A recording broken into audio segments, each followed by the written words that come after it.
La Thailandia è un paese incredibile, dove puoi perderti tra templi dorati, tuffarti in acque cristalline, nuotare nella giungla o assaggiare cibo di strada in mercati che sembrano essere usciti da un film. Ma soprattutto un paese dove qualsiasi imprevisto può trasformarsi in una fantastica avventura. Oh mio Dio.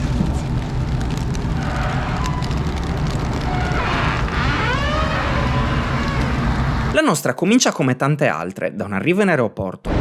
Dopo 12 ore di volo siamo finalmente atterrati a Bangkok e adesso stiamo andando a prendere il treno della City Line che ci porterà a Payatai, che è la soluzione migliore per raggiungere il centro in pochi minuti. Per andare alla stazione di Payatai ci hanno dato i gettoni che sembrano quelli per andare alle giostre. Adesso stiamo aspettando il treno. Il treno della City Line è l'opzione più rapida ed economica per raggiungere Payatai, una zona strategica dove si incrociano i percorsi tra la città vecchia e la parte moderna di Bangkok. Questo per me rappresenta però anche il primo vero impatto con una delle grandi capitali del sud-est asiatico, una vera e propria giungla urbana fatta di caldo umido, traffico, smog e grovigli di fili elettrici. Nonostante questo e la nostra stanchezza, decidiamo di proseguire camminando e in circa un'ora raggiungiamo il nostro piccolo e spartano hotel vicino al centro. Siamo al quinto piano e le nostre borse ci seguono da qui. Allora, dopo un viaggio che è durato più di un giorno, siamo arrivati nella stanza d'albergo, siamo vicini al mercato di Koh Sam Road dove andremo adesso. E niente, ci siamo fatti 4 ore di dormita perché eravamo stanchissimi. Adesso vorremmo uscire ma improvvisamente ci ha svegliato un fulmine fortissimo. Adesso sta piovendo un sacco. Questa è la vista dal nostro balcone.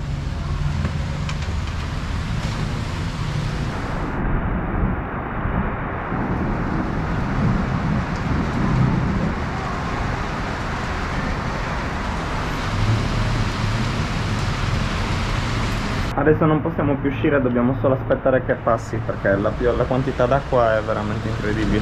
Siamo bloccati. Bangkok ci trattiene in camera nel nostro primo giorno, come se volesse farci capire fin da subito che qui non saremo noi a comandare.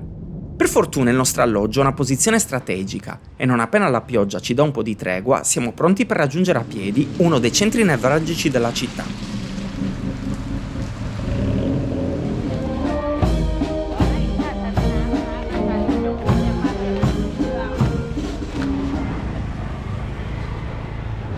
Stiamo entrando nel mercato di Khao San adesso. Questo labirinto brulicante di bancarelle è una tappa quasi obbligata per chiunque metta piede a Bangkok. Un mix esplosivo di musica, alcol, tatuaggi, venditori instancabili e massaggiatrici dall'approccio decisamente ambiguo. Qui fanno anche i massaggi.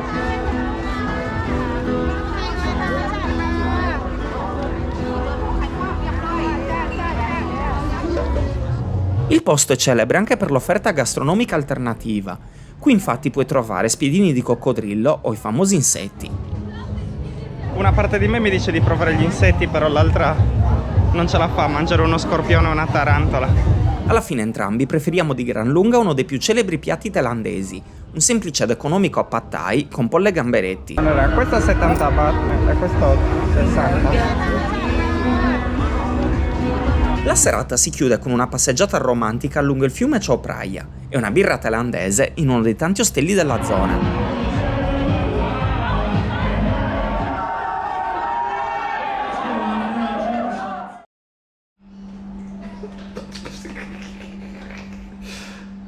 Nonostante il dolore alle gambe dovuto alle 13 ore di volo, Diana non rinuncia a scendere per fare colazione.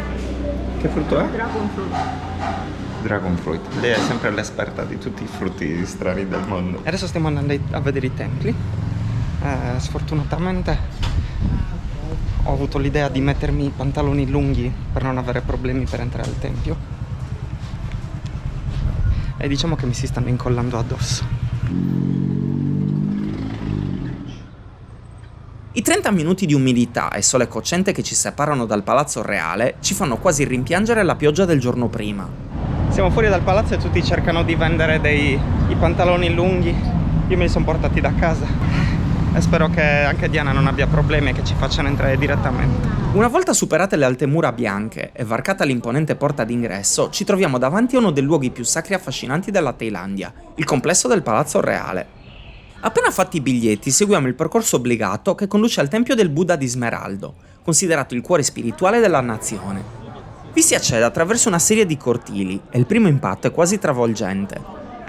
Due enormi demoni guardiani ci scrutano dall'alto in basso, mentre noi rimaniamo estasiati da un'improvvisa esplosione di colori, dettagli e simboli.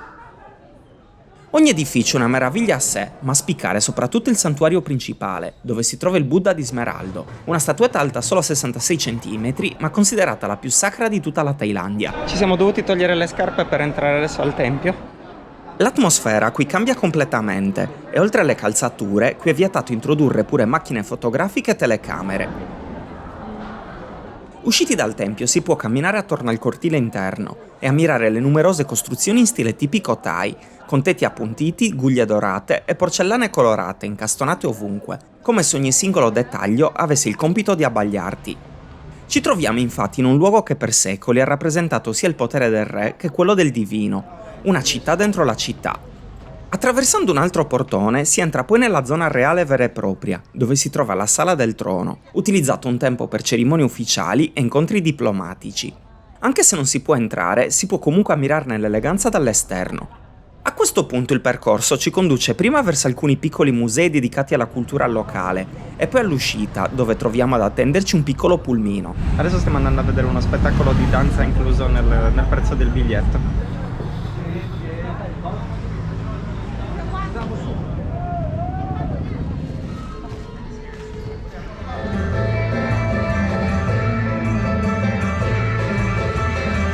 Siamo andati allo spettacolo di teatro ed era molto carino, era una specie di rappresentazione della storia del paese, però un pochettino romanzata con scimmie bianche e altri animali tipici della loro cultura. Tutta la città è completamente invasa da questi templi rivestiti da colori intensissimi e ogni volta che camminiamo vicino a un tempio Diana mi dice ma qui ci siamo già passati, perché questi templi sono tutti uguali. Oggi abbiamo fatto la doccia di sudore, il bagno di sudore, perché ci siamo dovuti mettere i pantaloni lunghi, però adesso probabilmente faremo anche la doccia di pioggia, perché anche oggi mi sa che sta per piovere, perché stanno arrivando lampi, quindi potrebbe essere la scusa buona per prenderci una bella rinfrescata. Abbiamo preso due di questi, il mio è tipo un caramellate e il suo è un chai tea. Abbiamo pagato in tutto 58 baht, che sono poco più di €1 per tutti e due i drink. Adesso stiamo ritornando a casa e è iniziata a piovere.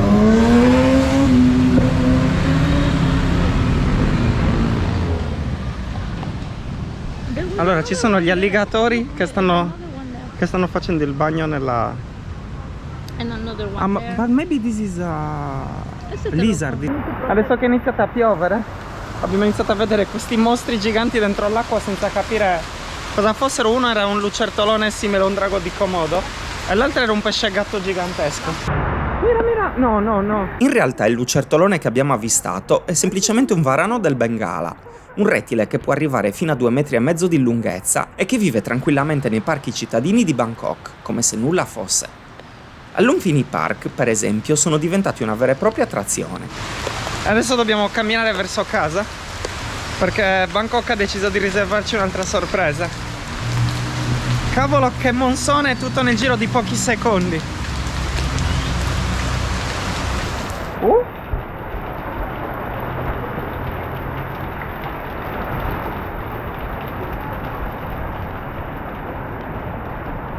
Anche noi dobbiamo comprare uno di quegli impermeabili, penso che ci sarà utile. Mi devo comprare anche i sandali, ma anche qui ci sono animali strani dentro l'acqua. Hai freddo? No, non è Si sta freddo. bene? Guarda, vi dico che questa è l'esperienza rinfrescante più bella della giornata. Dopo una giornata di caldo, tanto i vestiti che abbiamo addosso erano tutti da lavare. Dopo una notte ristoratrice, il nostro viaggio entra nel vivo e attraverso una delle tante agenzie turistiche del centro prenotiamo un day trip verso due delle mete più conosciute nei dintorni di Bangkok. Durante il tragitto in auto è impressionante notare come l'acqua invada qualsiasi superficie. Queste sono fattorie dove allevano i gamberi e i pesci. La pianura è infatti attraversata da una fitta rete di canali, risaie e vasche artificiali che fanno parte di un sistema agricolo complesso e millenario. Dopo circa un'ora e mezzo arriviamo infatti in uno dei mercati galleggianti più famosi della Thailandia. Siamo al Dam Noem Saduak, che è il mercato galleggiante vicino a Bangkok. Questa viene considerata una delle attrazioni più imperdibili della capitale, ma la nostra esperienza qui è ben diversa da quella che ci saremmo aspettati. Invece di essere lasciati all'ingresso del mercato, il nostro autista ci scarica in un molo privato a diversi chilometri di distanza, con tanto di prezzo gonfiato per noleggiare una barca. Dopo una trattativa estenuante troviamo infine un compromesso, ma questo influisce negativamente sulla nostra esperienza. Come se non bastasse, il giro in barca stesso si rivela interminabile e deludente, con soste forzate davanti a mercatini pieni di cianfrusaglie. Il tour comincia a farsi più interessante solo a mano che ci avviciniamo al mercato vero e proprio. Queste sono vere e proprie case, qui la gente vive. C'è anche il segnale di limite di velocità. Quando cominciamo a dubitare perfino l'esistenza stessa del mercato, ci ritroviamo improvvisamente dentro una parte molto più trafficata e anche noi finalmente ci rianimiamo. Cavolo, quante barche ci sono qui. Dopo qualche secondo di illusione, però, ci rendiamo conto che qui non troveremo nulla di autentico. Nati anticamente in un contesto dove vendere e spostarsi via acqua era quasi una necessità, oggi queste strutture sono spesso delle ricostruzioni pensate per i turisti, più che mercati realmente frequentati dalla popolazione locale. Inoltre non ci viene nemmeno concesso di poterci fare un giro a piedi, infatti veniamo fatti scendere solo di fronte all'ennesimo tempio. Siamo presi una pausa camminata, siamo scesi dalla barca e ci hanno lasciato qui di fronte ad un tempio. Alla fine torniamo al taxi e dopo questa esperienza negativa speriamo almeno di rifarci nella tappa successiva, che dista circa altri 20 minuti di macchina.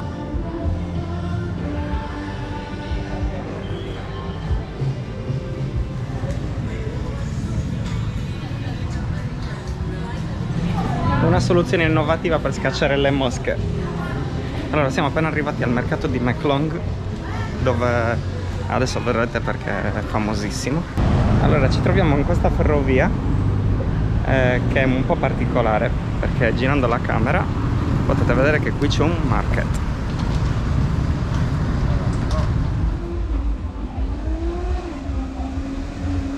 Stavamo notando che tutti i banconi hanno le ruote qui per poter essere spostati nel momento in cui arriverà il treno. E noi abbiamo preso quello del mattino delle 11:30, ma dovrebbe arrivare adesso alle 2:30, quindi abbiamo un pochettino da fare orario.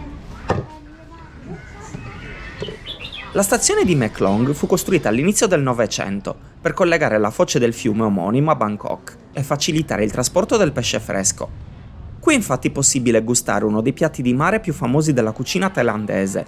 With 5 euros we are eating 2 people. Tiene coconut milk. Coconut milk? Bueno? Questo è buonissimo, buonissimo. Il Tom Yum Ku. Il grande mercato alimentare era già presente quando fu introdotta la ferrovia e i venditori hanno semplicemente adattato le proprie attività al nuovo ospite, imparando a ritirare e a riesporre le proprie merci in pochi secondi. Che bello sto mercato.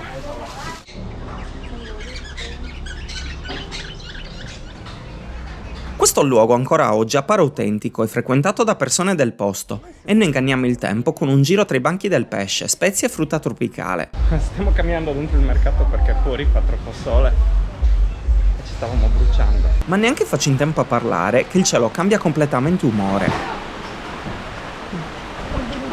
Anche oggi il tempo è cambiato improvvisamente. Otra vez lloviendo.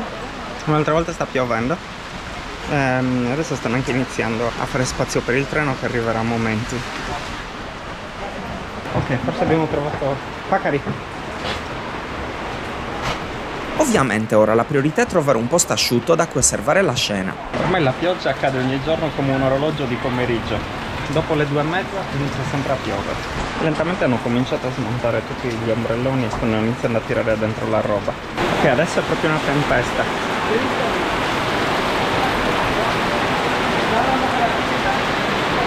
Noi stiamo cercando di ripararci qui.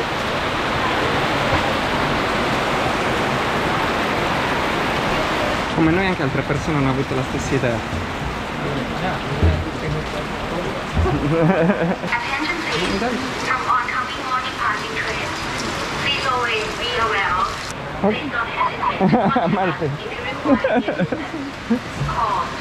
Quando dagli altoparlanti cominciano ad arrivare le istruzioni di sicurezza, capiamo che ci siamo. La tesa cresce, tutti si stringono ai margini dei binari. Sì, stanno dicendo di rimanere dietro la linea rossa. Poi improvvisamente un fischio e la sagoma del treno che appare in lontananza, dando il via a questo momento surreale.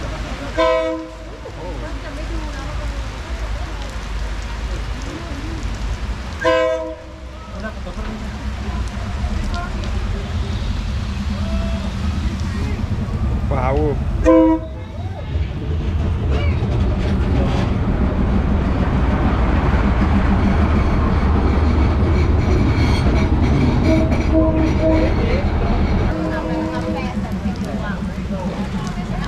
Sta piovendo molto, dobbiamo correre alla macchina.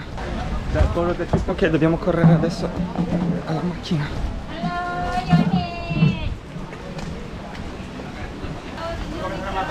Inside the market here on the right.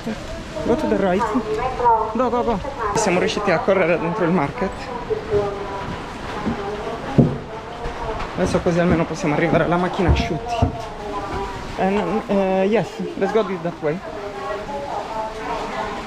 Minchia quanto sta piovendo qua fuori.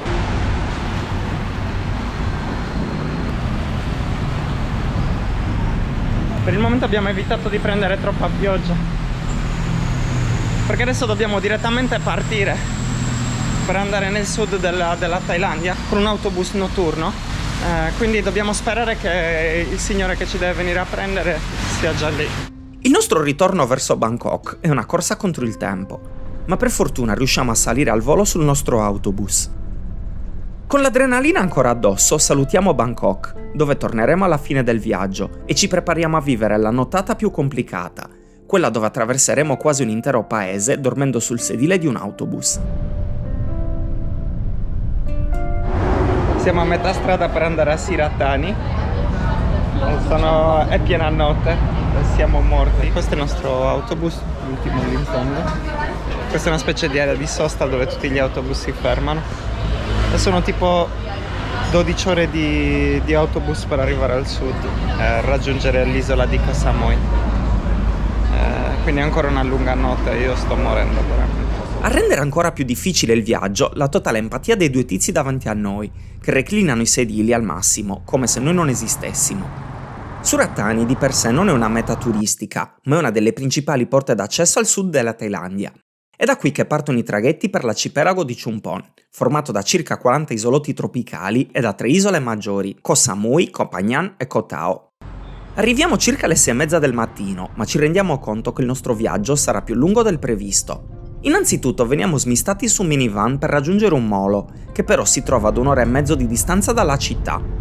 Poi ci imbarchiamo su una vecchia nave di produzione cinese, arrugginita come un tostapane abbandonato e probabilmente più inquinante di una grigliata di copertoni. Ma la scena che ci circonda è pura poesia, alle nostre spalle le colline rotonde verdeggianti della regione e di fronte a noi le isole dove speriamo di vivere delle fantastiche avventure. Sto morendo dal sonno. Nonostante tutto, il viaggio in mare si dimostra quasi piacevole e lentamente la sagoma dell'isola di Koh Samui si fa via via più nitida tra le onde calme del golfo della Thailandia. Ok, dopo circa 2 ore e mezzo di navigazione siamo pronti a sbarcare nell'isola di Koh Samui. Diana è ancora addormentata, ma io nel frattempo mi guardo un po' il panorama. Una volta sbarcati però ci attende un altro trasferimento di mezz'ora che ci permette di scoprire da subito quanto Koh Samui sia grande, urbanizzata e piena di templi colorati. Arriviamo finalmente in camera dopo quasi 20 ore, giusto in tempo per una dormita veloce, prima che la pioggia torni puntuale a farsi sentire. Allora, guardate che carina la camera Koh Samui. E adesso ovviamente non poteva che darci il benvenuto alla pioggia. Guardate un po' che cavolo di pioggia sta facendo. Noi ci eravamo già comprati 2 birre per andare in spiaggia, ma mi sa che dovremmo rimandare. Però come tutti i giorni di solito dura 1 ora, 1 ora e mezza, 2 ore e poi la pioggia se ne va via e quindi niente, ci possiamo godere il resto della giornata. E infatti, dopo un po' di attesa, riusciamo almeno a goderci un tramonto lento e rilassante a Chowan Beach, la spiaggia più famosa e animata dell'isola, che si trova proprio di fronte al nostro albergo. Anche se ormai il tramonto, la temperatura dell'acqua che ho provato adesso è caldissima.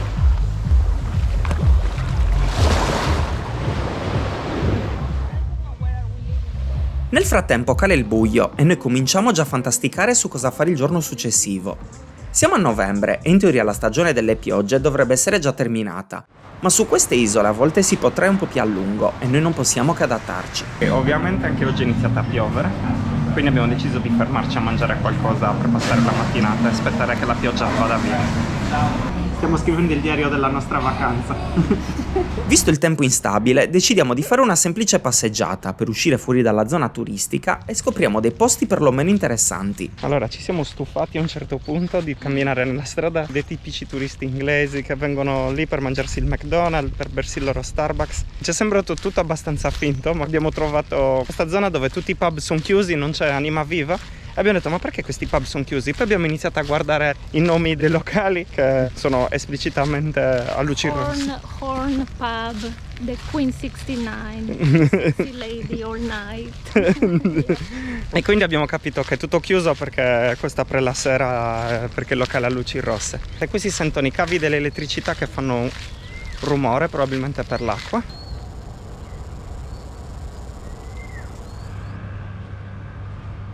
Allora, quante opportunità c'erano che camminando in un'isoletta della Thailandia improvvisamente mi vedo la Sardegna disegnata con i 4 muri. Il Four Black 4 muri pizzeria, incredibile. Dopo un pomeriggio tra tempieti e mercati locali, usciamo con l'obiettivo dichiarato di fare una notte di festa, costi quel che costi. Ok, abbiamo caricato le nostre borse con le birre per andare a fare un piscina party. Però il problema è che anche oggi sta diluviando. Però penso che abbiamo imparato ad adattarci alle situazioni qui. Quindi sappiamo che la pioggia non durerà molto. Invece la pioggia decide di non darci tregua, scombinando ancora una volta tutti i nostri piani. Oh, guarda un po' la pioggia come ha ridotto la camera.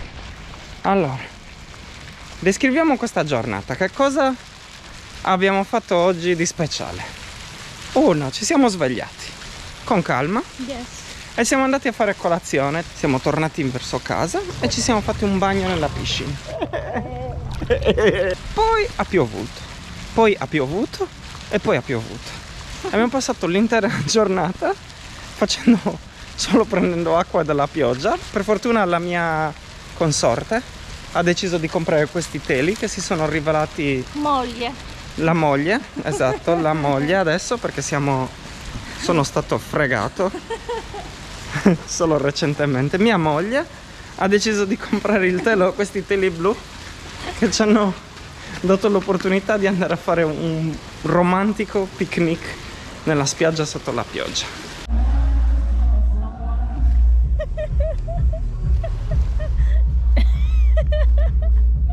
Un'esperienza abbastanza dimenticabile, vero? Yeah. Dopo la nostra festicciola privata, decidiamo di dirigerci verso la zona commerciale, dove ci imbattiamo in addobbi natalizi e in un mercato di street food, dove provare qualche spiedino locale. Pochi metri più in là torniamo nel quartiere a luci rosse, curiosi di rivederlo di notte.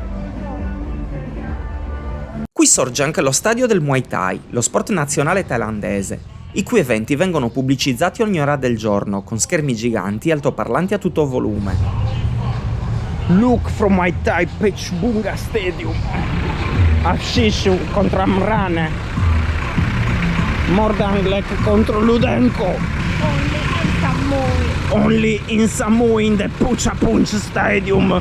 Sontong contro Max from Germany. The best Muay Thai event of the year. L'ha detto lui! Un altro giorno è cominciato ed è cominciato nella stessa maniera di come è terminata la giornata di ieri, cioè con una pioggia bestiale. Adesso ci stiamo preparando perché tra un po' passeranno a prenderci per andare a prendere la nave che ci porterà in un'altra isola. Quindi da Koh Samui andremo a Koh Phangan. Per il momento il tempo non ci assiste, ma Ormai ci siamo abituati anche a questa pioggia. Il porticciolo dove veniamo lasciati non ha nulla a che vedere con quello poco turistico dove eravamo sbarcati, sull'altro lato dell'isola. Qui regna il caos, zaini enormi, facce stanche e viaggiatori che sbucano ad ogni angolo come formiche dopo la pioggia. Tutti cercano qualcosa, un biglietto, uno spuntino o forse solo la certezza che nonostante la tempesta, le barche oggi salperanno davvero. Con queste condizioni meteo avverse, persino raggiungere il molo sembra infatti un'impresa da film d'avventura. Cioè ragazzi, adesso dobbiamo andare a prendere la nave con questa tempesta esagerata. Guardate che cavolo di pioggia sta facendo. Qui di fronte a noi c'è il molo per Koh Phangan e non ho idea di come ci arriveremo perché è tipo lungo 100 metri. Una volta dribblate le pozzanghere giganti della strada, veniamo smistati in base all'isola da raggiungere e ci apprestiamo a percorrere il lungomolo, una delle esperienze più assurde del nostro viaggio. Ok, pronti per andare via. The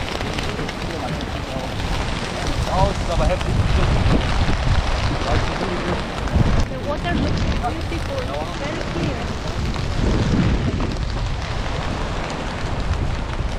Ok, la nostra camminata bagnata.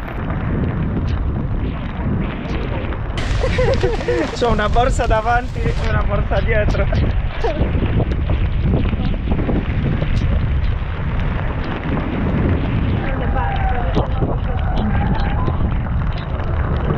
Oh, look how much is moving the boat. This is surreal.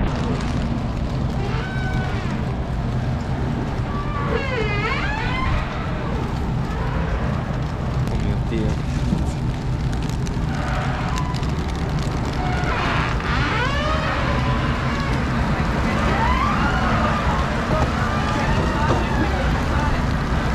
Stiamo partendo per Koh Phangan. Mentre sugli schermi scorrono immagini da cartolina, con spiaggia assolata e mare calmo, noi completiamo la nostra traversata sotto il diluvio, per fortuna ancora interi. Ok, qui la pioggia è un pochino meno di lì, però c'è anche un vento fastidioso che ci bagna. La mia parte inferiore non riesce a chiudersi, quindi io mi bagnerò tutti i pantaloncini adesso. Io cerco invano di convincere il mio capo a prendere un taxi, ma anche stavolta niente da fare. We can try to ask, or you want to walk? Ok, let's walk. A questo punto, per tenerci vivi, non ci resta che fare un po' di karaoke tropicale. Kiss the rain, wherever you need me. Kiss the rain. Sigue, sigue. Sigue. Yo le paré el taxi, yo le paré el taxi. Lo paró con una mano, lo paró che io la vi. Poi, come un miraggio, compare davanti a noi un capannone adibito a street food e noi non possiamo certo tirarci indietro. Come descrivi il tuo piatto? Gnam, gnam, gnam. Maiale con basilico, uovo in cima al riso. E questo è curry di porco con il riso. Queste sono le giornate dove essere un londoner, un londinese, si rivela un aiuto prezioso, perché praticamente stiamo camminando moltissimo e prendendo un sacco di pioggia, quindi ormai ci siamo fatti gli anticorpi contro questi problemi, siamo più che allenati. Abbiamo incontrato il nostro primo 7-Eleven, che ormai è diventato l'amico fedele. Praticamente, da quello che abbiamo capito, anzi è più che evidente che sia la catena di supermercati più importanti di tutta la Thailandia. Ai lati della strada sono anche presenti numerosi posti dove affittare uno scooter, ma con la strada bagnata sarebbe molto pericoloso. And tonight from the Tongsala Stadium, the big fight!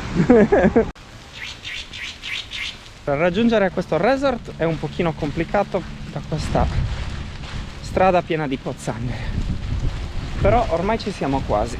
Il nostro resort alla fine si rivela carino e proprio di fronte alla spiaggia, ma con il cielo grigio e l'acqua torbida per via delle piogge, il mare appare avvolto da una malinconia da bassa stagione. Questa è una pianta che usano per fare la colla? Yeah, and you can use it for the mosquito bites as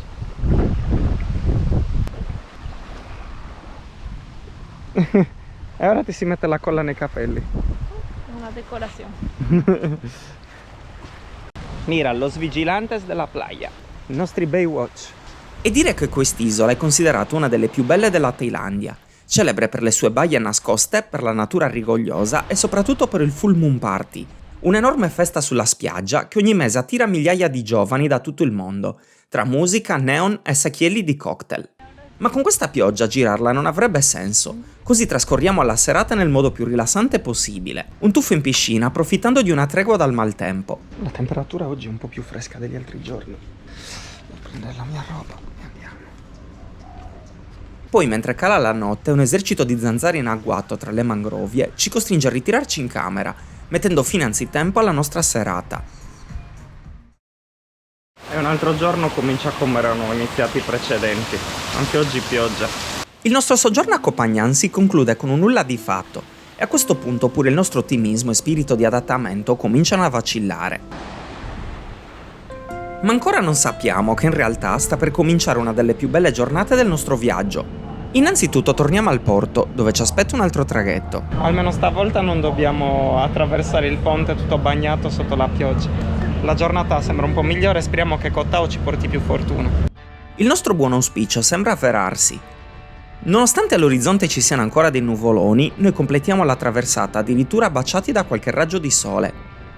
Geograficamente più lontana dalle altre isole, Koh Tao ci appare fin da subito diversa, più piccola, intima e selvaggia. Non a caso, fino alla metà del secolo scorso, era utilizzata come colonia penale per detenuti politici. Un'isola praticamente inaccessibile, senza collegamenti regolari con la terraferma. Dove siamo? Koh Tao.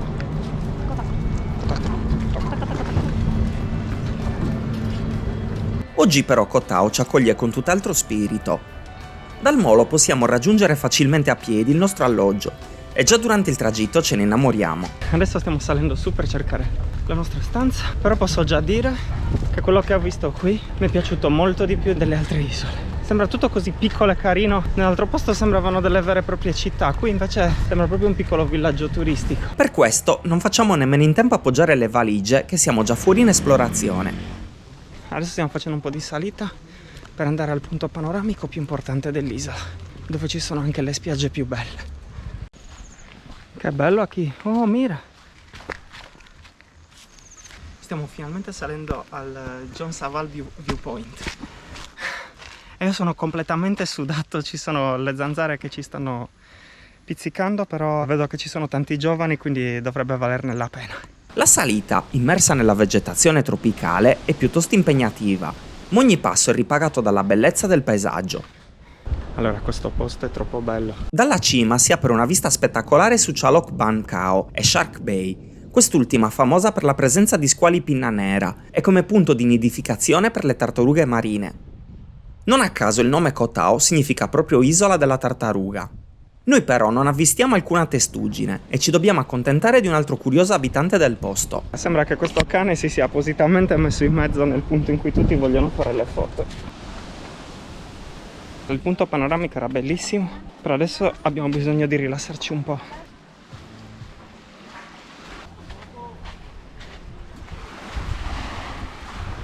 Proprio sotto il viewpoint si trova Freedom Beach, una piccola baia perfetta per soddisfare un desiderio che ci portavamo dietro da giorni. Dopo 4 giorni nelle isole finalmente siamo riusciti a farci il primo bagno. Non c'è il sole, però è un paradiso.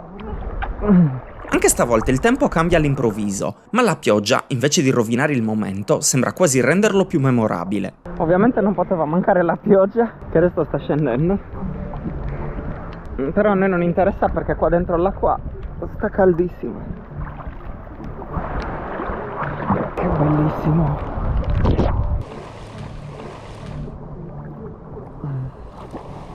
Diana, ¿te gusta Koh Tao? Sí, me gusta mucho. ¿Te gusta mucho? Ay.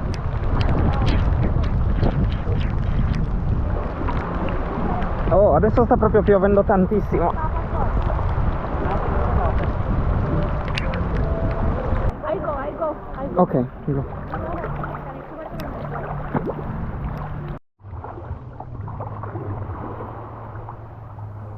Ovviamente in 5 minuti è cambiato tutto e quindi adesso siamo un'altra volta ricoperti d'acqua e dobbiamo tornare al nostro albergo. E le zanzare, nonostante questa pioggia, continuano ad attaccarti. 5 minuti fa eravamo a fare il bagno, adesso questo.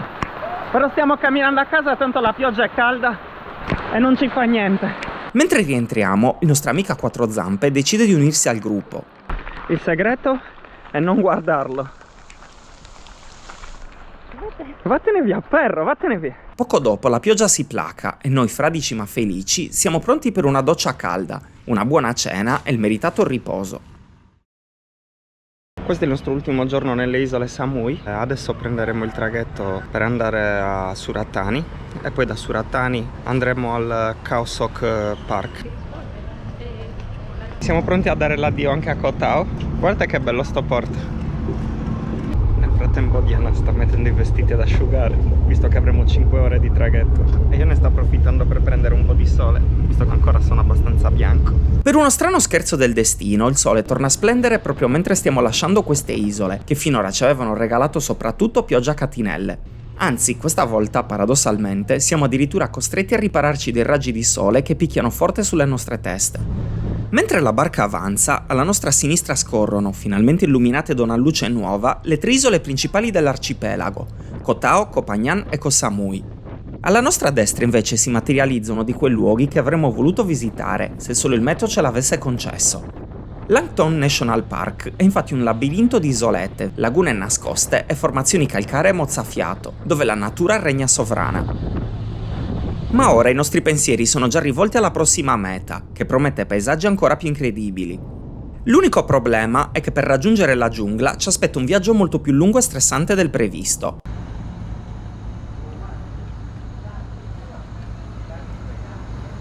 Finalmente dopo un viaggio interminabile siamo arrivati a Khao Sok Park. Tutto è iniziato da Koh Tao stamattina, dove abbiamo preso la nave, che in circa 5 ore ci ha portato a Suratani, però in un altro porto. Da quel porto siamo stati trasferiti a un altro porto. Dal secondo porto ci sono venuti a prendere con una specie di tuk-tuk per andare a Suratani nella stazione degli autobus. E poi dalla stazione degli autobus abbiamo preso un piccolo van che ci ha portato fino a qui. Il guidatore ovviamente si è fermato ogni 300 metri per comprare le banane, per comprare un sacco di roba. Un signore si è fermato a comprare il pollo, quindi adesso stiamo aspettando nella macchina. E alla fine noi ci abbiamo messo circa 11 ore di viaggio per arrivare qui. Però adesso siamo soddisfatti. E c'è Diana che ha la lampada per cacciare le zanzare. Ok, guardate come le gambe di Diana sono state ridotte dalle zanzare. Io invece probabilmente sono immune perché ancora non sono stato punto. Ho delle piccole punturine.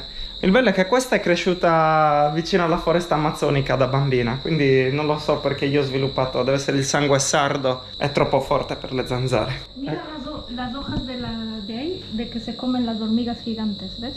Ah, quella è mangiata dalle formiche giganti, ok. Ok, la mia guida ha già iniziato a insegnarmi le cose della foresta.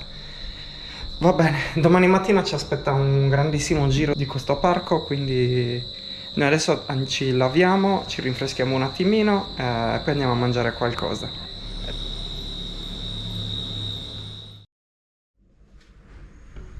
Dopo una notte cullati dall'assordante rumore dei grilli, lasciamo il villaggio.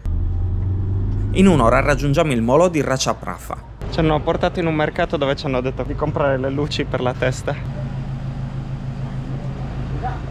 Anche oggi pause e spostamenti infiniti per arrivare. Probabilmente adesso dovremo salire su una barca che ci porterà al nostro albergo galleggiante. Il lago Chonlan è un'enorme distesa d'acqua circondata dalla giungla, uno dei gioielli naturali della Thailandia. Navigarlo è come attraversare un sogno, guglie calcaree che si alzano maestose dalle acque verdi, nebbia che danza sulle cime e il suono della natura coperto solo dai motori delle imbarcazioni. Ad un certo punto la barca comincia a rallentare e ci ritroviamo di fronte al punto panoramico più famoso del parco. Finalmente è arrivato il silenzio, hanno spento i motori. Khao San Clo, con le sue 3 colonne calcaree che emergono dall'acqua, è forse l'immagine più iconica dell'intero Khao Sok. Dopo una piccola pausa per scattare qualche foto, ripartiamo verso la nostra destinazione, un gruppo di bungalow galleggianti dove trascorreremo la notte.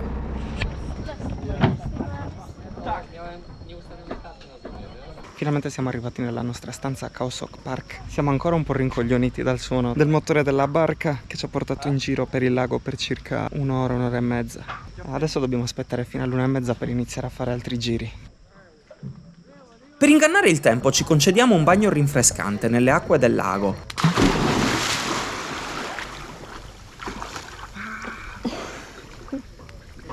Está frío. È bellissimo. Wow. Anche la signorina adesso sta dentro. Una barca arriva.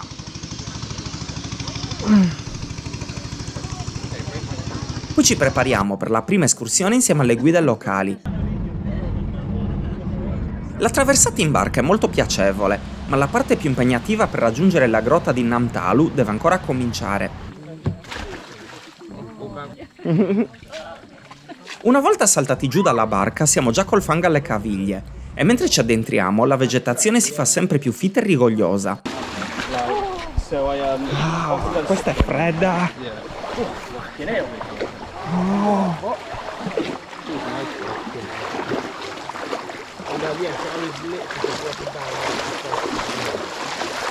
Ci sono un sacco di farfalle gigantesche. Era un ragno gigante, non mi ci sono potuto avvicinare troppo, però ha detto che è pure pericoloso quello. Perché tieni questo cappellino di foglie?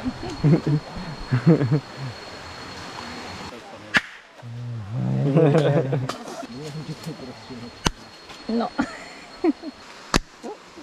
Ogni volta che attraversiamo un ruscello ci laviamo dal fango, per poi risporcarci qualche passo dopo.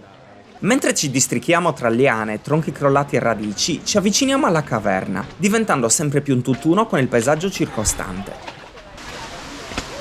Ma è solo quando ci togliamo i vestiti e indossiamo le torce da fronte che capiamo che l'avventura deve ancora cominciare.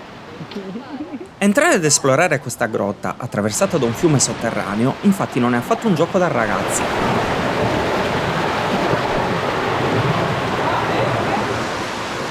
Tra le ombre notiamo tanti piccoli occhi che ci osservano, pipistrelli appesi alle rocce umide, insetti tutt'altro che rassicuranti e qualche piccolo anfibio. C'è una rana che dorme. L'acqua a tratti scorre forte, mentre in altri forma dei piccoli laghi. Avanziamo a piedi, poi a nuoto, poi di nuovo arrampicandoci tra rocce e stalattiti, seguendo la corrente che serpeggia le tenebre. Ad un tratto il percorso si restringe e solo una alla volta possiamo andare ad ammirare una piccola cascata in lontananza. Questa è una delle esperienze più pazze che abbiamo mai fatto.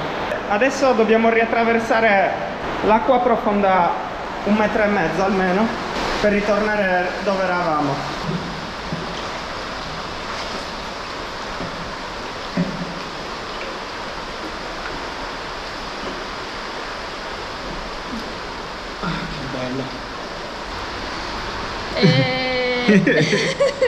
Stiamo nuotando dentro una grotta nella foresta pluviale.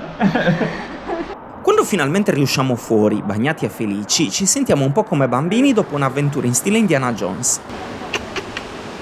Stiamo aspettando che tutti escano. Comunque ci ho detto solo dopo che siamo entrati che dentro a volte vedono che c'è un cobra reale, a volte devono portare le persone in ospedale d'urgenza in 30 minuti per salvarle. 8 persone sono morte dentro questa grotta perché sono entrati in un giorno di pioggia, quindi bisogna sempre stare attenti qui. No. La nostra serata si conclude poi tra un altro tuffo al lago, un safari notturno e la cena prima di andare a letto. Oh my god, so beautiful.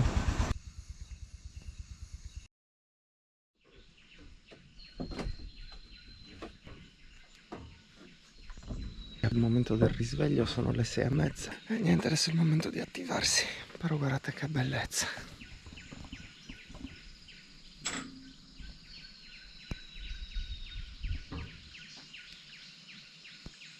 Il conduttore.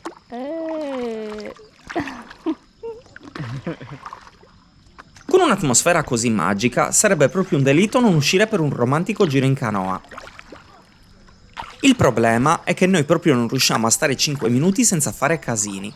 Ok, siamo incastrati nella giungla con la cordina. Ok, si è liberata la cordina. Si è liberata la cordina, ok, siamo di nuovo liberi. Con questa gita nella foresta pluviale stiamo mettendo a repentaglio la nostra esistenza.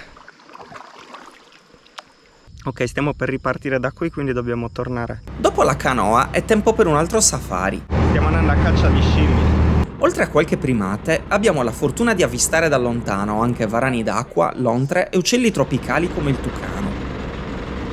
Animali o meno, tutto lo scenario di mattina presto è incredibile. L'acqua si presenta come un placido specchio, rotto solo dalla presenza di una pioggerellina leggera, che sfuma i contorni del paesaggio, rendendolo simile a un dipinto orientale.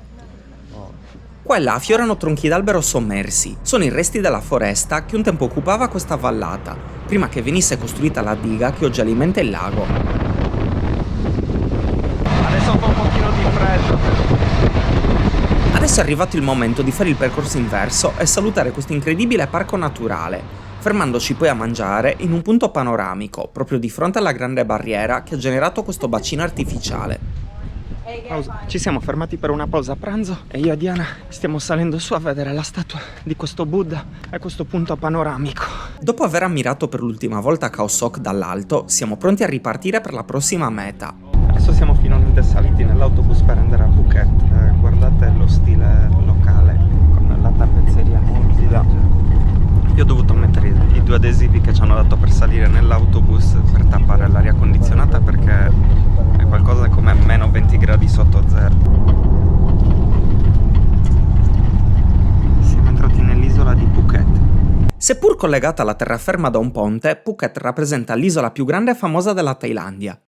Il suo omonimo centro è infatti uno dei principali crocevia turistici del paese, grazie alle sue spiagge tropicali e alla vicinanza con isole spettacolari come le Phi Phi e Similan. E dopo un'altra giornata passata a viaggiare, adesso finalmente possiamo fermarci 3 giorni nello stesso posto, però andremo a visitare un po' di posti durante il nostro soggiorno. Però adesso, anche se siamo molto stanchi, possiamo andare a vedere un po' di vita notturna di Phuket, visto che siamo in una stanza vicino al centro storico. Diana si è dimenticata la spazzola, quindi adesso sta cercando di sistemarsi i capelli incasinati con le mani, perché non le piace spendere soldi per comprarsi un'altra spazzola. Il centro storico di Phuket è un intreccio affascinante di culture. Tra facciate color pastello in stile sino-portoghese si respira un'atmosfera che mescola Oriente e Occidente. Tra le sue strade si trovano gallerie d'arte, ristoranti, bar con musica dal vivo e boutique indipendenti.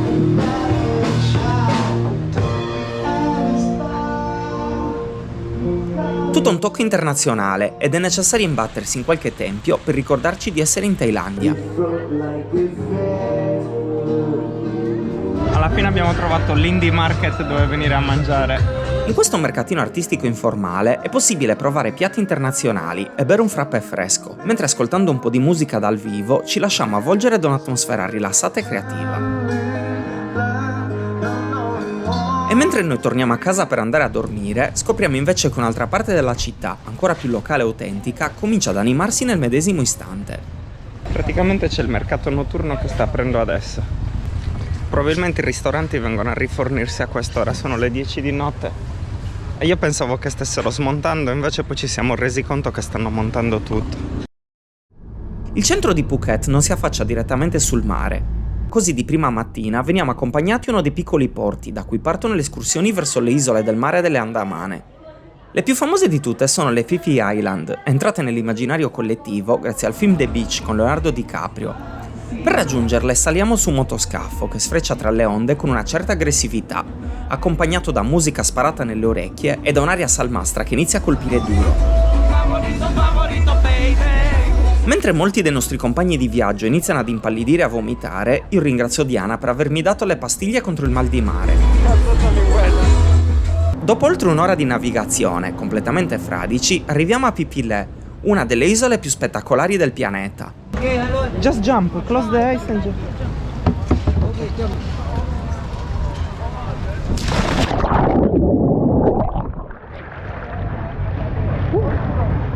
La prima tappa è l'omonima baia, un'insenatura racchiusa da pareti di roccia calcarea altissime. Qui l'acqua assume tonalità smeraldo e turchese, e galleggiare immersi in questo paesaggio è veramente un'esperienza magica. Poi tra le decine di barche in coda sbarchiamo su una passerella galleggiante per raggiungere una delle spiagge più celebri al mondo. Stiamo per arrivare a Maya Bay. Questa è la spiaggia del film The Beach, diventata talmente iconica da essere stata chiusa per anni a causa dei troppi turisti e dei danni causati agli squali zebra che la popolano. Oggi è visitabile solo con ingressi a numero chiuso e divieto di balneazione. La spiaggia è comunque visivamente incredibile, ma farsi largo tra aspiranti influencer in posa non è un'esperienza che ripeterei volentieri. Per questo noi ci scattiamo giusto una foto ricordo e ce ne andiamo via appena possibile. Dopo Phi Phi Le ci accostiamo per il pranzo a Phi Phi Don, conosciuta anche come Koh Phi Phi, che in realtà è il nome dell'intero arcipelago. Questa è l'unica isola abitata, sia da persone che da scimmie. Queste, a Monkey Bay, si lanciano in acqua per afferrare qualunque cosa somiglia a cibo. Noi invece, a pochi metri di distanza, ci godiamo uno snorkeling tra i pesci colorati della barriera corallina. Come ultima tappa della giornata, veniamo portati a Koh Kai Nok. Siamo arrivati in un'isola piccolissima adesso, che si trova proprio di fronte a Phuket. Questo fazzoletto di sabbia, circondato da acque cristalline, si dimostra perfetto per rilassarsi un'ultima volta prima di rientrare. Mentre il motoscafo ci riporta verso Phuket, con il tramonto che colora l'orizzonte, noi stiamo già pensando alla prossima avventura. Il giorno dopo il copione si ripete, ma stavolta ci imbarchiamo in direzione nord, verso la baia di Phang Nga. Anche stavolta saliamo su una barca veloce, ma decidiamo di sederci all'esterno per goderci meglio il panorama, fatto di incredibili isole calcaree che si ergono verticali dal mare, come pilastri sospesi tra cielo e acqua. Alcune di queste isole nascondono grotte marine che si aprono direttamente sul mare. Noi ci addentriamo con la barca dentro una delle più note. Stiamo entrando dentro una grotta con la barca.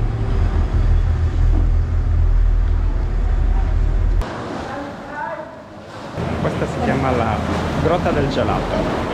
Tiene las estalactitas como el shape de la isla. Le sue formazioni rocciose in effetti sembrano scolpite a mano e riflettono la poca luce che riesce a penetrare dall'esterno, creando un'atmosfera quasi mistica. Sul soffitto decine di pipistrelli dormono appesi in silenzio, come guardiani dell'oscurità. Riprendiamo la marcia verso un'altra isola passata alla storia grazie al cinema. Siamo nell'isola di Khao Ping Khang, conosciuta soprattutto come isola di James Bond, perché qui nel 1974 è stato girato uno degli episodi di James Bond, L'uomo con la pistola d'oro. L'elemento più iconico è sicuramente Khao Ta Po, una formazione rocciosa alta e stretta che emerge dal mare come un obelisco, sfidando la gravità. Ma non è solo quella roccia a lasciare a bocca aperta. Lo scenario tutto intorno è un intreccio di spiaggette nascoste, grotte, foreste tropicali e scimmie curiose che osservano i visitatori dai rami. Dopo la visita ci spostiamo per il pranzo in uno dei luoghi più surreali che abbia mai visto, Koh Phangan. Questa infatti non è un'isola, ma una vera e propria città galleggiante, costruita interamente su palafitte e addossata a una gigantesca parete di roccia. Qui vivono circa 1500 persone, in case sospese sull'acqua, collegate da passerelle in legno. Questo è un villaggio abitato al 99% da musulmani che sono scappati dall'Indonesia tanti anni fa. La comunità nacque nell'800, con un gruppo di pescatori musulmani, impediti dalla legge thailandese a possedere terre, trovò un modo per aggirare l'ostacolo, costruendo direttamente sul mare. La cosa incredibile è che questa è una vera e propria città galleggiante, completamente costruita su palafitte. Nel tempo Koh Phangan è diventato un simbolo di resilienza e identità culturale. Oggi vi si trovano una moschea con cupola dorata, un cimitero, una scuola, un piccolo mercato di souvenir e perfino un campo da calcio galleggiante, costruito dai ragazzini del villaggio dove prima c'era solo acqua. Camminare tra queste passerelle è un'esperienza difficile da dimenticare. Da una parte si percepisce il fascino di una comunità che ha imparato a convivere con il mare, dall'altra un senso di fragilità, quasi di claustrofobia, data da questo stile di vita estremo. Dopo pranzo ci spostiamo per un'escursione in canoa intorno all'isola di Koh Hong, dove attraversiamo tunnel marini scavati nella roccia che improvvisamente si aprono su lagune segrete, avvolte da pareti verticali che lasciano filtrare la luce solo dall'alto, con tagli drammatici.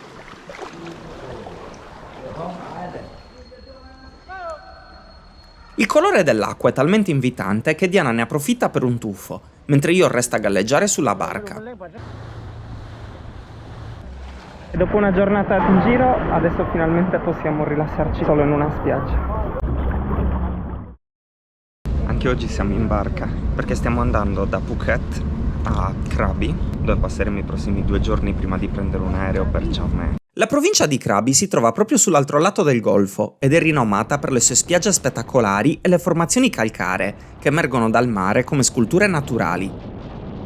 Dopo una lunga traversata tra centinaia di isolotti e uno scambio di passeggeri con altre imbarcazioni, imbocchiamo alla foce del fiume che ci porta nel suo centro principale.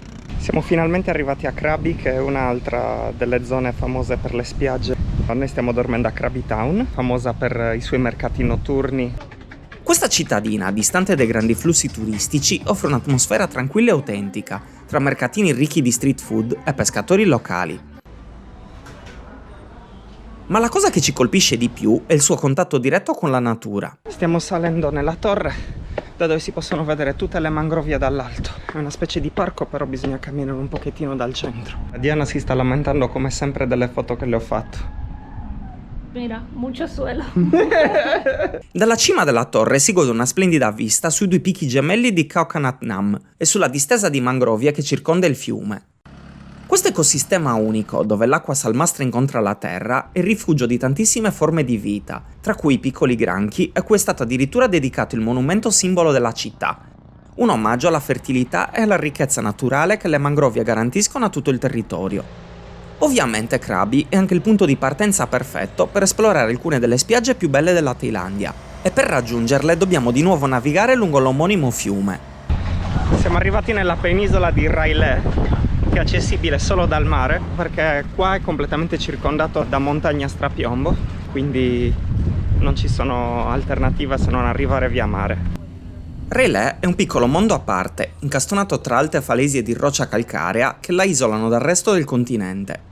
Le sue baie, che sembrano uscite da un dipinto, sono famose non solo per la bellezza selvaggia, ma anche per le pareti d'arrampicata che attirano appassionati da ogni parte del mondo. Tra una spiaggia e l'altra si snodano sentieri immersi nella giungla, costeggiati da mangrovie, scimmie curiose e per i più audaci una laguna nascosta da raggiungere con una scalata piuttosto impegnativa. L'intera area è punteggiata di grotte, tra cui una in particolare legata a un'antica leggenda. Praticamente di fronte a questa grotta naufragò e morì una principessa. Allora i pescatori, per ringraziare il suo spirito e avere buona fortuna con la pesca, decisero di regalarle, per metterla in pace, statue di peni che potete vedere qui. Quindi come un messaggio di buon auspicio regalare questi peni alla principessa. Questa grotta, conosciuta come Princess Cave, si trova proprio sulla spettacolare Phra Nang Beach, una delle spiagge più iconiche del paese, con la sua sabbia bianca e le formazioni rocciose che emergono dal mare. Da qui si può nuotare per raggiungere altre grotte. Stiamo andando a visitare un'altra grotta, però stavolta abbiamo da passare dentro l'acqua.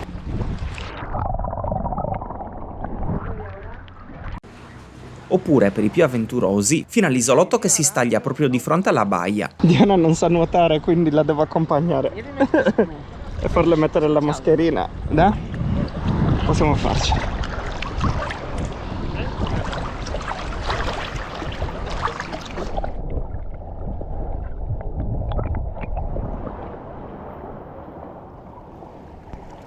Dopo una nuotata siamo riusciti a raggiungere l'altro lato.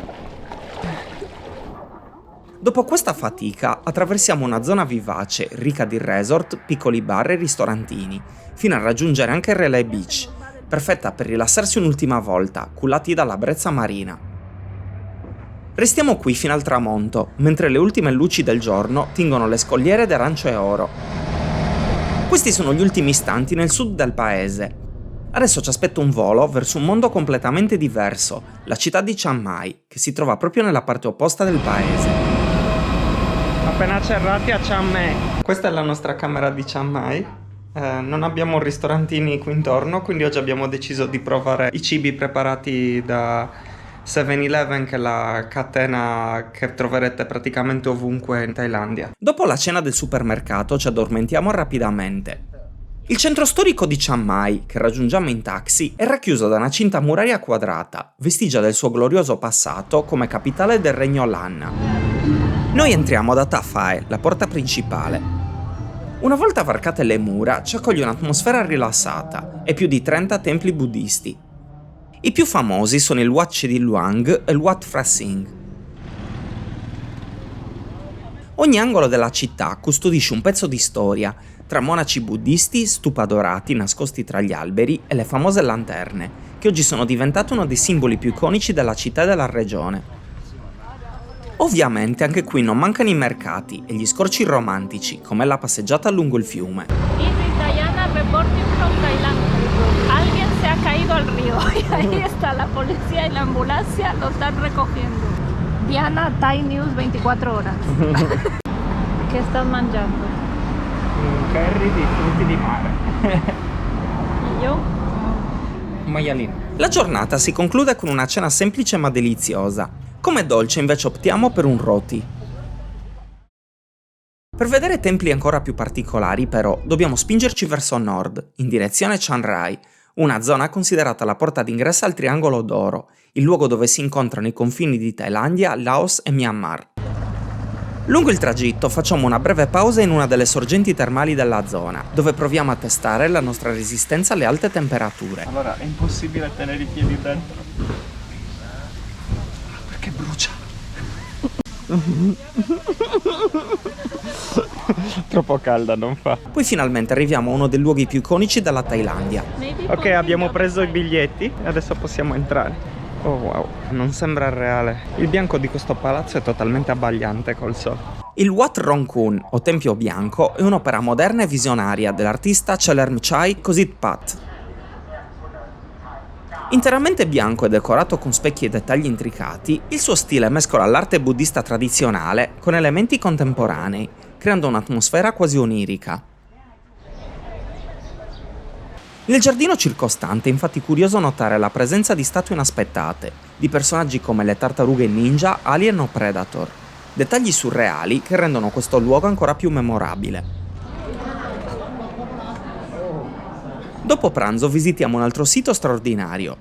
Questo è il Tempio Blu ed è stato fatto dall'allievo del Tempio Bianco, quindi lo stile è abbastanza simile, però quello che cambia è il colore, perché l'altro era bianco, mentre questo è blu e dorato. Que lo hizo el estudiante. L'ho detto. Anche questo edificio presenta decorazioni dettagliatissime e curiose, mentre al suo interno è costruita una splendida statua bianca del Buddha. Ma il luogo più eccentrico in assoluto è il Bandam Museum, noto anche come Casa Nera.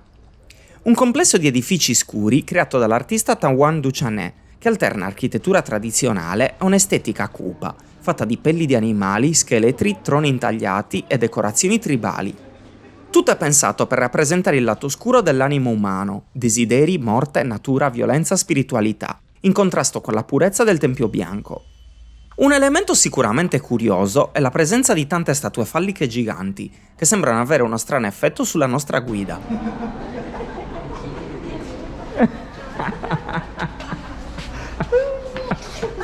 Tra bufali d'acqua e un bel frullato di frutta, noi ovviamente troviamo la nostra maniera di divertirci.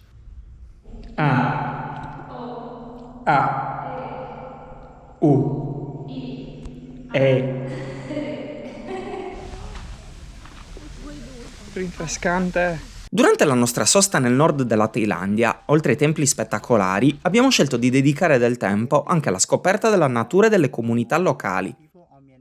Una delle esperienze più complesse da raccontare è stata la visita al villaggio delle donne Karen, conosciute come le donne dal collo lungo. Mentre molti turisti erano intenti a scattarsi selfie e ad acquistare souvenir, personalmente ho provato un certo disagio. Una cosa è conoscere le tradizioni di un popolo, un'altra è trovarsi spettatori di una modificazione corporea permanente, quasi come se si stesse visitando uno zoo umano. Non mi piace puntare la telecamera a queste persone, a questi aspetti tribali, però comunque la storia è molto interessante. Originarie della Birmania, queste donne appartengono a una minoranza etnica perseguitata dal regime militare e rifugiatesi in Thailandia. Indossano anelli d'ottone al collo sin da bambine, una tradizione ricca di simbolismo. Per alcune rappresenta bellezza e identità culturale, per altre un grosso fardello. Too heavy. Yeah, because this one too heavy. The one here make the shoulder down. Make the shoulder down. And the one here make this one up. So that's why it will be like some pressure up and down, right? You want to try? It's quite heavy for her นะครับ and then this one it's quite easy to get cold, so that's why she put the towels inside. Oggi il turismo rappresenta per loro l'unica fonte di sostentamento. Per questo motivo la tradizione dell'allungamento del collo viene ancora trasmessa anche alle bambine. A questo punto è inevitabile porsi una domanda. Queste comunità andrebbero supportate nel preservare le loro tradizioni o sarebbe meglio scoraggiare pratiche che possono avere impatti negativi sulla salute? Se avete una vostra opinione lasciatela pure nei commenti. Riflessioni simili riguardano anche un altro tema molto discusso, i santuari degli elefanti. Non essendo amanti degli zoo, prima di organizzare la visita abbiamo voluto essere certi che gli elefanti fossero liberi di muoversi, non incatenati né costretti a portare turisti sulla schiena. Ad accoglierci un cucciolo di pochi mesi che arriva correndo come un cagnolino. Okay, everything okay. Now Mentre gli adulti, giganteschi ma pacifici, si avvicinano spontaneamente, attirati da qualche banana. Non mi portare via la mano. Allora, questo elefante ci sta seguendo, non ci vuole lasciare soli. No. Non correre troppo, non correre troppo. Mi sono visto l'elefante venirmi addosso. I don't have hook, I don't have chain to elephant. We have the free elephant here. Yeah. Mona Lisa si avvicina. 80, 90, 100 years old. Questa elefantessa è incinta, hanno 2 anni di gestazione. Il tempo trascorso con questi splendidi animali si rivela emozionante e per qualche minuto ci sentiamo di nuovo bambini.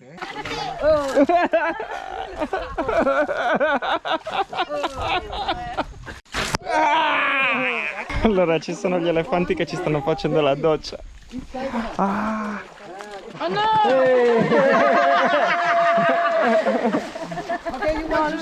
Che bello sapere che stiamo nuotando nella merda degli elefanti. Oddio, dov'è? Baby! Adesso andiamo a lavarci dalla cacca degli elefanti. Quest'area del nord, dove si trovano anche i rilievi più alti del paese, è ricca di corsi d'acqua e cascate spettacolari. È freddissima!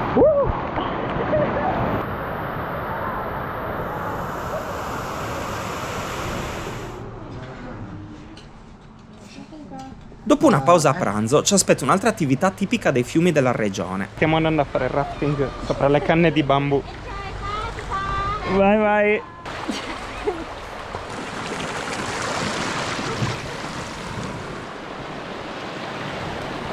Durante la discesa attraversiamo una natura rigogliosa, popolata da decine di imponenti pachidermi. Ma dietro tanta bellezza si nasconde anche una realtà più dura. Oggi la grande maggioranza degli elefanti in Thailandia è addomesticata. Il loro habitat naturale si è infatti ridotto drasticamente e il conflitto con le attività umane ha reso difficile la loro vita in libertà. Per molti allevamenti il turismo è diventato l'unico mezzo di sopravvivenza, ma in troppi casi gli animali vengono incatenati, maltrattati e obbligati a trasportare gruppi di turisti per ore.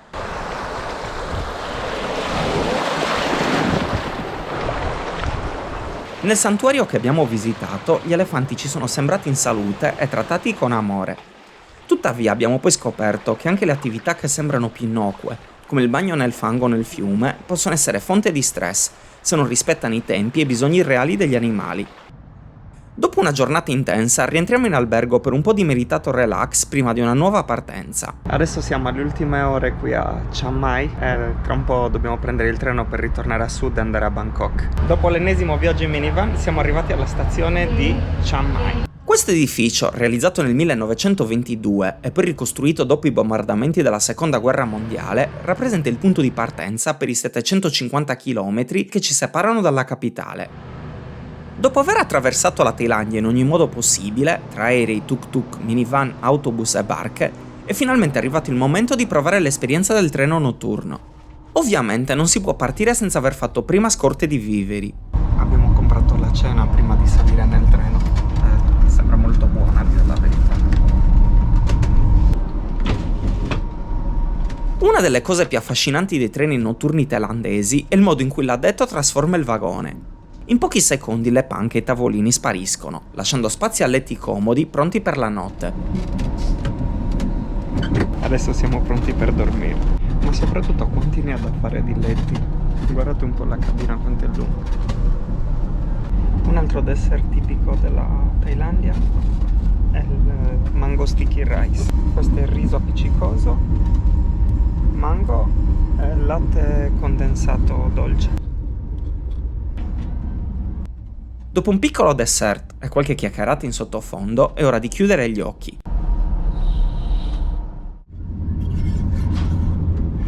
All'alba ci svegliamo mentre i primi raggi del sole accarezzano lo skyline di Bangkok.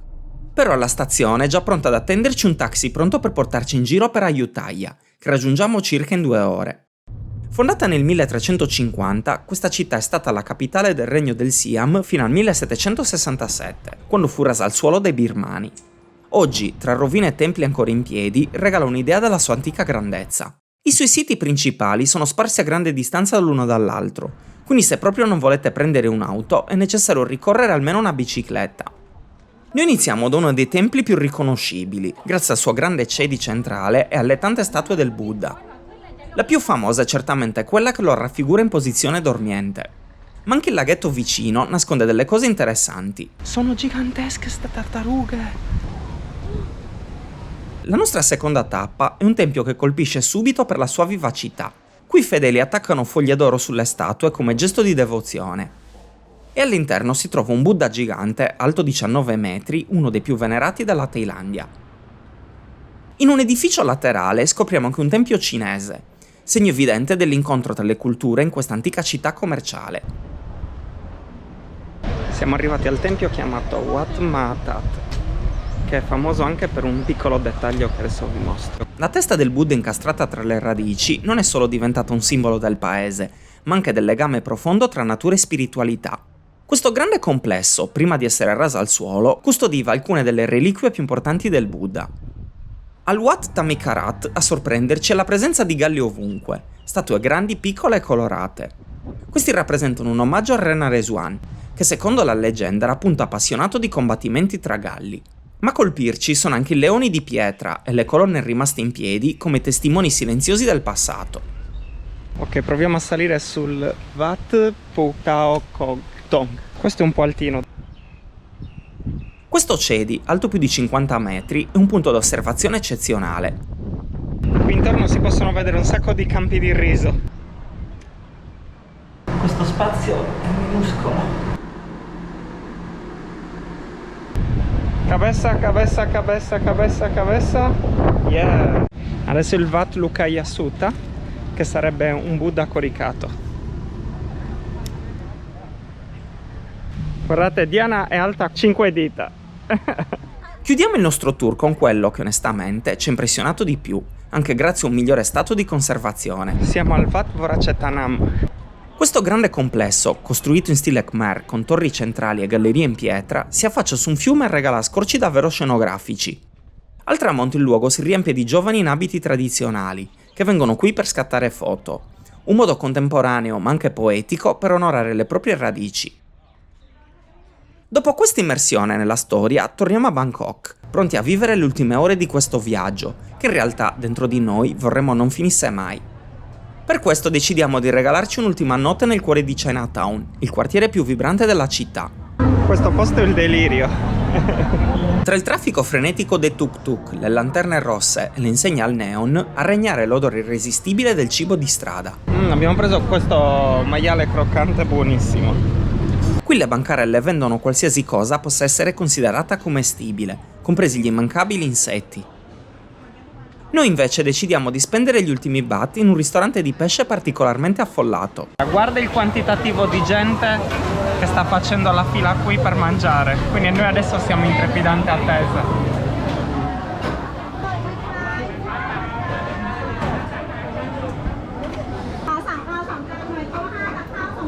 La serata prosegue con una lunga camminata tra i mercati notturni e quartieri residenziali, dove le luci e i profumi si mescolano alle ombre e contrasti di questa folle metropoli del sud-est asiatico. Poi di nuovo in camera, dove ci rendiamo conto che ormai solo un aereo ci separa dal ritorno alla vita di tutti i giorni. sorpresa, un altro pad. La Thailandia ci ha regalato panorami mozzafiato, sorrisi sinceri e atmosfere uniche, ma ci ha anche mostrato le sue contraddizioni, i segni dell'impatto del turismo e situazioni in cui il nostro spirito d'adattamento è stato messo alla prova. Come coppia però abbiamo affrontato ogni imprevisto insieme, trasformando le difficoltà in ricordi preziosi. E questo è forse il regalo più grande di ogni viaggio, scoprire nuovi luoghi, ma anche scoprire di più su se stessi. Se il video vi è piaciuto lasciate un like e iscrivetevi al canale, ci vediamo presto con nuove avventure. Allora, siamo passati dai 40 gradi di Bangkok ai -3 di Helsinki. Che freddo!